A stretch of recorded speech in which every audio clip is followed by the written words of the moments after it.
I joined up, rather than wait to be drafted. I figured if I was gonna have to fight, it would be better fighting alongside the best there was. That's why I joined the Marines. They sent us to North Carolina, some farm place that they'd turned into a training camp. 2nd Division U.S. Marine Corps.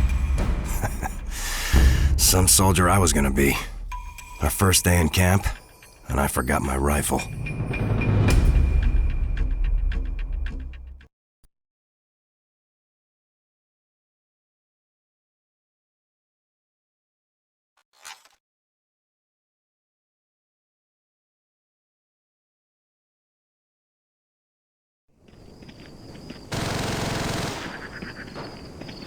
Hey Mac, what's the scuttlebutt on the new honcho? I hear the bastard's tough as nails. Great, another AJ squared away. Stow it, here he comes. Hear the new recruit, Sergeant Roebuck. 10 hot! Okay, let's see what we've got. Sound off. Turner. Aye, aye, sir. Polanski. Aye, sir! Miller. Where is your weapon, Marine? Get over to that table and pick up a rifle, Miller. Double time. Guadalcanal was just the beginning. Next up was Betio, the next link in the chain that led all the way to Japan. It had taken 6 months to seize Guadalcanal. Betio would have to fall a lot quicker than that. They made it sound easy, telling us the island wasn't even the size of Central Park. I'd never been to New York, but I'm sure the park there didn't have a couple of thousand Japanese troops dug into hundreds of hidden pillbox bunkers.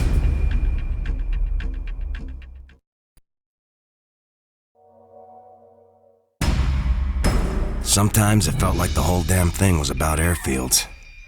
We captured islands to get the airfields on them. From the airfields, we could launch heavy bombers to soften up the next island in the chain. Betio was no different. There was an airfield there, we needed it. And the Japanese needed to stop us. The Japanese general in command said it would take 1 million men 100 years to take his island. We were only a single Marine division, and we'd been given 3 days to get the job done.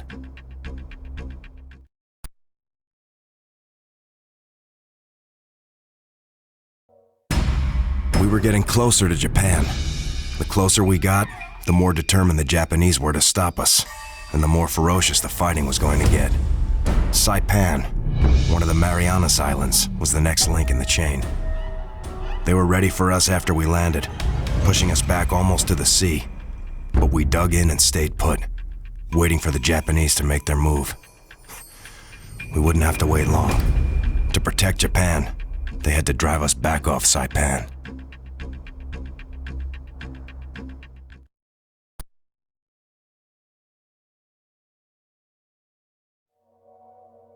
We took back the beachheads, but the Japanese didn't budge easy. We had to dig them out of every foxhole, bunker, and concealed gun emplacement across every inch of that island. Even then, we weren't through.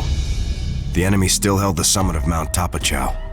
They were dug in tight up there, defending artillery emplacements that had ranged in on our positions. Somehow, those guns had to be silenced. That's when we found out you don't always have to descend into hell. Nope. Sometimes to get to hell, you start climbing. I was a Virginia miner before the war started. I didn't have to join up. Mining was vital to the war effort, but I did it anyhow. 80th Infantry, General Patton's Blue Ridger boys. We'd been through France and now we're looking to get into Germany. The end of the war was supposed to be in sight. Guess no one told the Germans that. They went on the offensive at the Battle of the Bulge.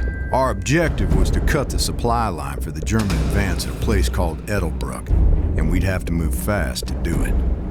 Most everyone else was retreating, but not us. The 80th only moves forward, just like our motto says.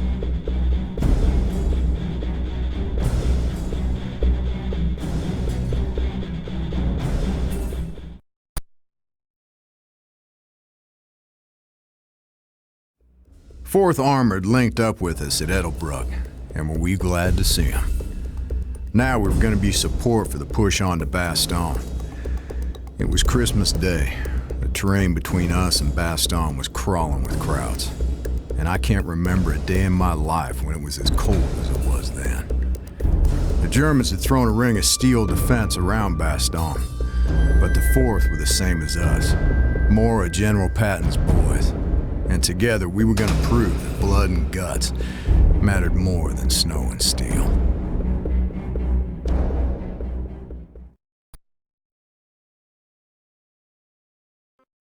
Me mates in me old unit thought I'd gone daft when I volunteered for the 6th Airborne. I mean, who in their right mind goes jumping out of perfectly good airplanes into the middle of Jerry-held territory, eh? But we've been sitting and taking it for years from Jerry, and, well, I suppose I just wanted to have a crack back at them. After D-Day, we thought we had them on the run, right up until they counterattacked in the Ardennes. The Yanks were bogged down in Bastogne, so we went in to give Jerry a fright and soften up their defences for the Yanks' 4th Armoured Division to break through. Oof, crawling around in the freezing dark in a town full of German troops. Well, it's just the thing to keep a bloke warm on a cold winter's night, isn't it?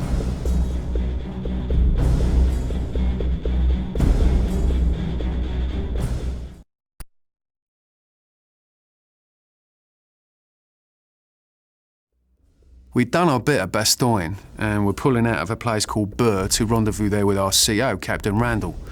Yeah, trouble was, we didn't know it at the time, but the Germans were retreating in that direction as well. I mean, he was a capable bloke, Captain Randall, but even he was going to be in a spot of bother here.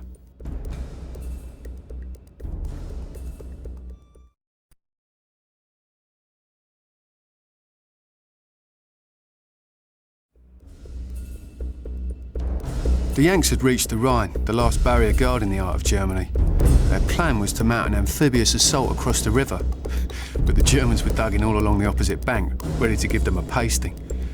Our job was to glider attack the German side and raise hell among the defences there, giving the Yanks a chance to get across safely. This was going to be our first time on German soil. Unless we could help the Americans get across to join us, our stay was going to be a pretty short one.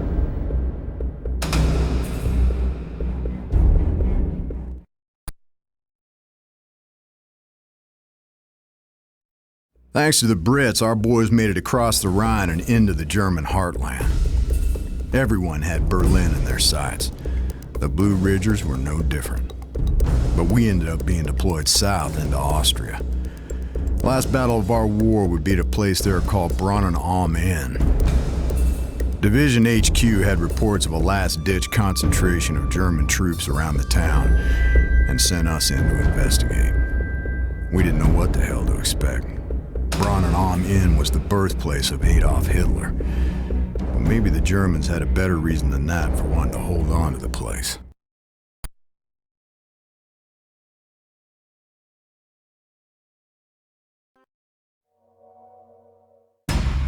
Okinawa.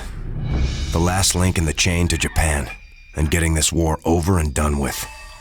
It was the largest of the Ryukyu Islands, and our first foothold on the Japanese home islands. When we invaded mainland Japan, it would be from Okinawa. We were fighting on Japanese soil for the first time. They had been desperate to stop us before, but now they were fanatical. The guys in Europe were lucky. Their war was almost over. Ours was about to reach its bloodiest moment.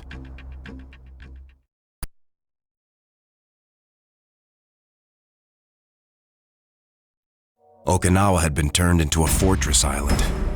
At its center was Shuri Castle, an actual medieval royal fortress. Shuri was important to the Japanese military, and psychologically, it was the key to the island's defenses, and a symbol of Japanese power and pride. If we took it, so the thinking went, we'd take Okinawa. We'd do that, and the door into Japan would be open at last. One more hard push, and we'd finally be within sight of the end, and the road to going home.